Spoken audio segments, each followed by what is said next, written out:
നമസ്കാരം, മെട്രോ മാനിയിലേക്ക് സ്വാഗതം. ഡൽഹിയിൽ നടക്കുന്ന വിദ്യാർത്ഥി പ്രക്ഷോഭത്തിന് തന്നാൽ കഴിയുന്ന വിധമെല്ലാം പിന്തുണ അറിയിക്കുവാനും ലക്ഷക്കണക്കിന് വരുന്ന ഭാവി തലമുറയ്ക്കൊപ്പം നിന്ന് നീതിക്ക് വേണ്ടി പോരാടാനും കേരളത്തിൽ നിന്നും രാജ്യത്തിന്റെ നാനാ ഭാഗത്തു നിന്നുമായി ദിവസവും ആയിരക്കണക്കിന് ആളുകളാണ് ജന്തർ മന്ദറിലേക്ക് ചെന്ന് എത്തിക്കൊണ്ടിരിക്കുന്നത്. പ്രകാശ് രാജ്, വിസ്മയ മോഹൻലാൽ, ടൊവിനോ തോമസ്, രഞ്ജിനി ഹരിദാസ് തുടങ്ങി വളരെ ചുരുക്കം സെലിബ്രിറ്റീസും സോഷ്യൽ മീഡിയ ഇൻഫ്ലുവൻസേഴ്സും മാത്രമാണ് ആദ്യം വിദ്യാർത്ഥി പ്രക്ഷോഭത്തിന് പിന്തുണ അറിയിച്ച് രംഗത്തെത്തിയിരുന്നത്. ജനങ്ങൾ ഹീറോകളും ഐഡൽസുമായി കണ്ടിരുന്ന പലരും ഇത്ര വലിയൊരു പ്രതിഷേധം നടന്നിട്ടും ഒന്ന് പ്രതികരിക്കുവാനോ നീതിയെ ചോദ്യം ചെയ്യുവാനോ രംഗത്ത് വന്നിരുന്നില്ല. ഭൂരിഭാഗം പേരും ഓടി ഒളിക്കുകയായിരുന്നു ചെയ്തിരുന്നത്. അക്കൂട്ടത്തിൽ തന്നെ ചിലർ നിരന്തരമായ സോഷ്യൽ മീഡിയ പ്രഷർ മൂലം മനസ്സില്ലാ മനസ്സോടെ ചില പോസ്റ്റ് വിഷയത്തിൽ പങ്കുവെക്കുകയും ചെയ്തിരുന്നു. അക്കൂട്ടത്തിൽ ഒരാളാണ് പേളി മാണി. പക്ഷേ പോസ്റ്റ് ചെയ്ത നിമിഷങ്ങൾക്കകം അത് വിവാദമായി തീരുകയായിരുന്നു ചെയ്തത്. പ്രക്ഷോഭങ്ങൾക്ക് പിന്തുണ പ്രഖ്യാപിച്ചതിനൊപ്പം തന്നെ അക്രമ സംഭവത്തിൽ നിന്ന് വിദ്യാർത്ഥികൾ പിന്മാറണമെന്നും ജീവനാണ് പ്രധാനം എന്നും വ്യക്തമാക്കി പേളി പങ്കുവച്ച ദീർഘമായ കുറിപ്പാണ് ഒരു വിഭാഗം ആളുകളെ പ്രകോപിപ്പിച്ചത്. ഇലയ്ക്കും മുള്ളിനും കേടില്ലാത്ത രീതിയിലായിരുന്നു വിഷയത്തിൽ പേളി മാണി പ്രതികരിച്ചിരുന്നത്.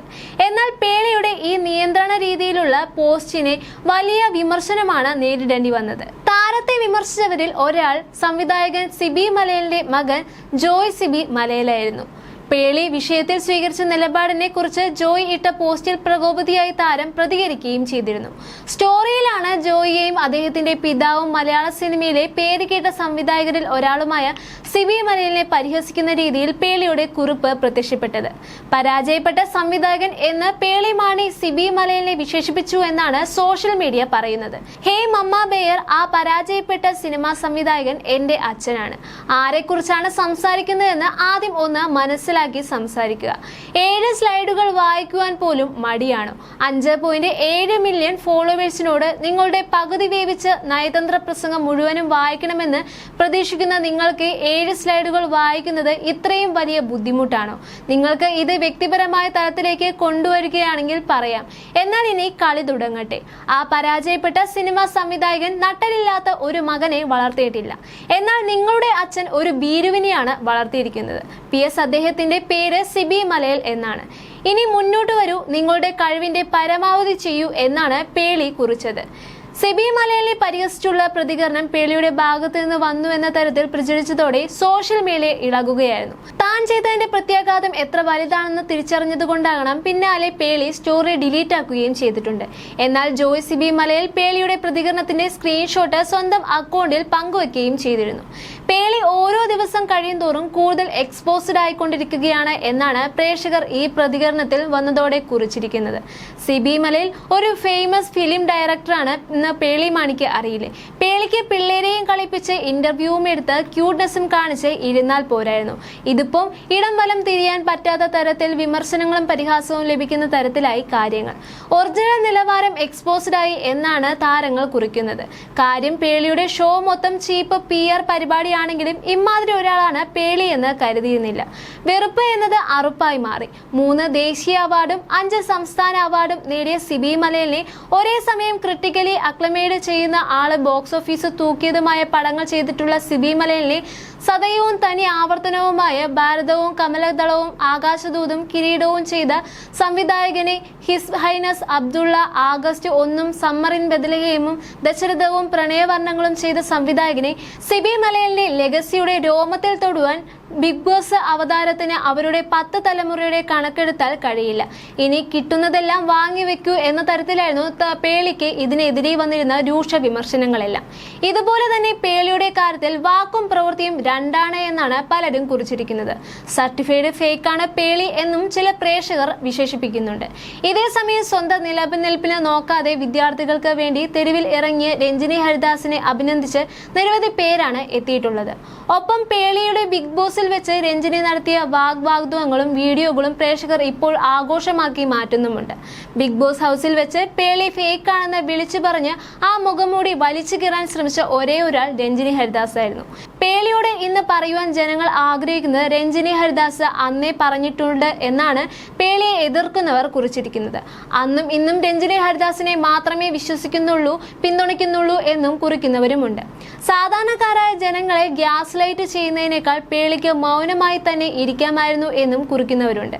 എന്തുകൊണ്ട് പ്രതികരിച്ചില്ല, സേഫ് ഗെയിം കളിക്കുകയാണെന്ന് ചോദിച്ചതിനുള്ള അപ്പോഴേക്കും പേളി തങ്ങളെ ബ്ലോക്ക് ചെയ്തു എന്ന് കുറിക്കുന്നവരുമുണ്ട്. കൃഷ്ണകുമാറിന്റെ കുടുംബവും പേളിയും തമ്മിലുള്ള ഒരേ വള്ളത്തിലെ യാത്രക്കാരാണെന്നും ചിലർ കുറിക്കുന്നുണ്ട്.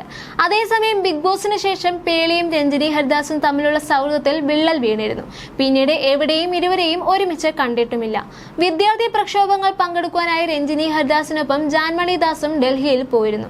മാത്രമല്ല പോലീസും ഭരണകൂടവും വിദ്യാർത്ഥികൾക്ക് നേരെ നടത്തുന്ന ക്രൂരമായ കുറച്ച് വെല്ലുവിളികളെക്കുറിച്ചും അവർ ചർച്ച ചെയ്യുകയും ചെയ്തിരുന്നു. ഇന്ത്യ ഇതുവരെ കണ്ടിട്ടില്ലാത്തതിൽ വെച്ച് വളരെ വലിയൊരു പ്രക്ഷോഭമാണ് ഡൽഹി ജന്തർ മന്ദറിൽ നടക്കുന്നത്. കേരളത്തിൽ നിന്ന് അടക്കം ജനങ്ങളുടെ ഒഴുക്കാണ് ഡൽഹിയിലേക്ക് ഇപ്പോൾ നടന്നുകൊണ്ടിരിക്കുന്നത്. വിദ്യാർത്ഥികൾക്ക് പിന്തുണ അറിയിക്കുവാൻ കേരളത്തിൽ നിന്നും ആദ്യം ഡൽഹിയിലേക്ക് എത്തിയവരിൽ ഒരാൾ ജാൻമണി ദാസും രഞ്ജിനി ഹരിദാസുമായിരുന്നു. ഒരുപാട് സമയം അവിടെ ചെലവഴിക്കുകയും മാധ്യമങ്ങൾ പോലും പറയാൻ മടിക്കുന്ന പല കാര്യങ്ങളും ജനങ്ങളോട് വ്യക്തമായി പറഞ്ഞു കൊടുക്കുകയും ചെയ്ത ജാൻമണിയും രഞ്ജിനി ഹരിദാസും എല്ലാം ചെയ്തിരുന്നു. ഇപ്പോൾ സോഷ്യൽ മീഡിയ കൃത്യമായ നിലപാട് എടുക്കുവാൻ ജാൻമണി കാണിച്ച ധൈര്യത്തെ ആഘോഷിക്കുകയാണ് ഇപ്പോൾ. പേളെന്ന് കരുതിയതൊക്കെ മുക്കായിരുന്നുവെന്നും ജാൻമണിയെ പോലെ നല്ലതിനെ തിരിച്ചറിയാൻ വൈകിപ്പോയി എന്നുമാണ് ആളുകൾ ബിഗ് ബോസ് താരത്തിന്റെ സോഷ്യൽ മീഡിയ പേജിലൂടെ കുറിച്ചിരിക്കുന്നത്. ഒരു അമ്മയാകാൻ ഈ ജന്മത്ത് കഴിയില്ലെങ്കിലും കുട്ടികളുടെ സങ്കടം തനിക്ക് സഹിക്കാൻ ആവില്ലെന്നാണ് താരം പറയുന്നത്. നമ്മുടെ ഭാവി തലമുറയെ അവരെ ഓർത്താണ് ഞാൻ ഡൽഹിയിലേക്ക് പോയതെന്നും പ്രതിഷേധത്തിൽ പങ്കെടുത്തതെന്നും ജാൻമണി പറയുന്നുണ്ട്. ഞാനൊരു ട്രാൻസ്ജെൻഡറാണ്. എനിക്ക് ആ കുട്ടികളെല്ലാം സഹോദരിമാരും സഹോദരന്മാരുമാണ്. എനിക്ക് ഒരിക്കലും ഒരു കുഞ്ഞിന് ജന്മം നൽകുവാനോ അമ്മയാകാനോ കഴിയില്ല. എന്നിട്ടും എനിക്ക് ആ കുട്ടികളുടെ അവസ്ഥ കണ്ട് സഹിക്കാൻ പറ്റിയില്ല. ശരിക്കും സഹിക്കാൻ കഴിയുന്നില്ല. കാരണം അവർ നമ്മുടെ കുട്ടികളാണ്, നമ്മുടെ ഫ്യൂച്ചറാണ് അവർ. പിന്നെ അവിടെ സമരം ചെയ്യാൻ പോയത് പണം കിട്ടിയിട്ടുണ്ടോ എന്ന് പറയുന്നവരോട് വീട്ടിലേക്ക് വാ, ഞാൻ കാണിച്ചു തരാം എത്രയാണ് കിട്ടിയതെന്ന്. ഇലക്ഷനിൽ നിന്ന് തോറ്റയാളെ രഞ്ജിനി ചേച്ചി പണം വാങ്ങി എന്ന് പറഞ്ഞത് അയാൾക്ക് നാണമില്ലേ? പോലീസ് ഉണ്ടാകും, ലാത്തി ചാർജ് നടക്കും എന്നെല്ലാം അറിഞ്ഞുകൊണ്ട് തന്നെയാണ് ഡൽഹിയിലേക്ക് പോയത്. എന്തിനു പേടിക്കണം? എനിക്ക് ഒരെണ്ണം കിട്ടിയാൽ ഞാൻ 3 എണ്ണം തിരിച്ചു കൊടുക്കും, അത്രയേ ഉള്ളൂ. പോലീസ് ആയാലും ആരായാലും ഞാൻ ഒരു ട്രാൻസ്ജെൻഡർ ആണെന്ന് മറക്കേണ്ട.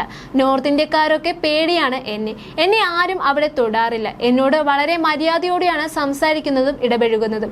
എന്നെ തൊട്ടാൽ ഇന്ത്യ ഒട്ടാകെയുള്ള ട്രാൻസ്ജെൻഡേഴ്സ് ആളുകൾ ഇളകും. 16ഉം 17ഉം വയസ്സ് മാത്രം പ്രായമുള്ള ചെറിയ കുട്ടികൾ വരെ അവിടെ സമരം ചെയ്യുന്നുണ്ട്. അവർക്ക് എന്താണ് ചെയ്യാൻ കഴിയുക? ജാൻമണി പറയുന്നത് ഇങ്ങനെയായിരുന്നു. മുൻപ് ട്രോളിയതിനും പരിഹസിച്ചതിനും നിരവധി പേർ ജാൻമണിയോട് കമന്റ് ബോക്സിൽ വന്ന് മാപ്പ് പറയുന്നുണ്ട്. എന്നാൽ തന്റെ സ്വന്തം ആൾക്കാർ തന്നോട് ഒരിക്കലും മാപ്പ് പറയേണ്ടതില്ല എന്നാണ് ജാൻമണി ഇതിന് മറുപടിയായി ഇപ്പോൾ പറഞ്ഞിരിക്കുന്നത്. എന്നെ ട്രോളുന്നവരോട് നിങ്ങൾ അത് നിർത്തരുത്. അതില്ലാതെ ഞാൻ എങ്ങനെയാണ് ജീവിക്കുക? മുൻപ് ട്രോളുന്നത് ആരും എന്നോട് മാപ്പ് പറയേണ്ട കാര്യമില്ല. അച്ഛനും അനിയനും എന്റെ കുടുംബാംഗങ്ങളും എല്ലാം എന്നെ ട്രോളാറുണ്ട്. കേരളത്തിൽ ജീവിക്കുന്നതിൽ ഞാൻ ഭയങ്കര ഹാപ്പിയാണ്. മലയാളിയായതിൽ ഞാൻ അഭിമാനിക്കുന്നു. ഞാൻ ഇവിടെ ജനിച്ചില്ലെന്ന് മാത്രമേ ഉള്ളൂ. പക്ഷേ ഞാൻ ഇവിടെയാണ് താമസിക്കുന്നത്. ഇവിടുത്തെ ഭക്ഷണമാണ് കഴിക്കുന്നത്. അതുകൊണ്ട് ആരും എന്നോട് സോറി പറയേണ്ട, എനിക്ക് അത് ഇഷ്ടമല്ലെന്നും ട്രോളുന്നവരോട് പറയുന്നുണ്ട്. സ്വന്തമായി കരുതുന്ന ആളുകൾക്കിടയിൽ സോറിയുടെയും താങ്ക്യുവിന്റെയും ഒന്നും ആവശ്യമില്ല. ഡൽഹിയിൽ പോയി ഞാൻ വലുതായി ഒന്നും തന്നെ ചെയ്തിട്ടുമില്ല. എന്റെ 1% കാര്യം മാത്രമേ ഞാൻ ചെയ്തിട്ടുള്ളൂ. പോയി എന്റെ സാന്നിധ്യവും പിന്തുണയും അറിയിച്ചു എന്ന് മാത്രമേ ഉള്ളൂ എന്നും ജാൻമണി പറയുന്നുണ്ട്. അതുപോലെ തന്നെ നീറ്റ് പേപ്പർ ചോർച്ച സംബന്ധപ്പെട്ട് അർദ്ധരാത്രി പ്രധാനമന്ത്രി നരേന്ദ്രമോദിയുടെ സോഷ്യൽ മീഡിയ ലൈവ് താഴെ ചോദ്യവുമായി രഞ്ജിനി ഹരിദാസ് എത്തുകയും ചെയ്തിരുന്നു. ഇത്രയും ദിവസം നിങ്ങൾ എവിടെയായിരുന്നു എന്നായിരുന്നു രഞ്ജിനി ഹരിദാസ് ചോദിച്ചത്. സമാധാനപരമായി പ്രതിഷേധിച്ച ആ കുട്ടികൾക്ക് ക്രൂരമായ മർദ്ദനമാണ് ഏൽക്കേണ്ടി വന്നത്. ഡൽഹി പോലീസും റാപ്പിഡ് ആക്ഷൻ ഫോഴ്സും യൂണിഫോമോ തിരിച്ചറിയൽ കാർഡോ ഇല്ലാത്ത ആളുകളും ചേർന്ന് തീവ്രവാദികളെ പോലെയാണ് അവരെ ആക്രമിച്ചത്. ഇതാണ് നമ്മുടെ രാജ്യത്തിന്റെ ഭാവി. ഉത്തരവാദിത്തം ഏറ്റെടുക്കാനാണ് ആവശ്യപ്പെടുന്നത്. അവരെ നിശബ്ദരാക്കാൻ ബലപ്രയോഗം നടത്തുന്നതിന് പകരം ചർച്ചയ്ക്കായി നിങ്ങളുടെ സർക്കാർ മുന്നോട്ട് വന്നിരുന്നുവെങ്കിൽ ഇതെല്ലാം ഒഴിവാക്കാമെന്നു എന്നുമായിരുന്നു രഞ്ജിനി ഹരിദാസ് കുറിച്ചത്. You're watching me on metromatney.com. on metromatney.com. metromatney.com. Subscribe for more videos. Subscribe for more videos. Subscribe here for more videos. Subscribe now. Thank you.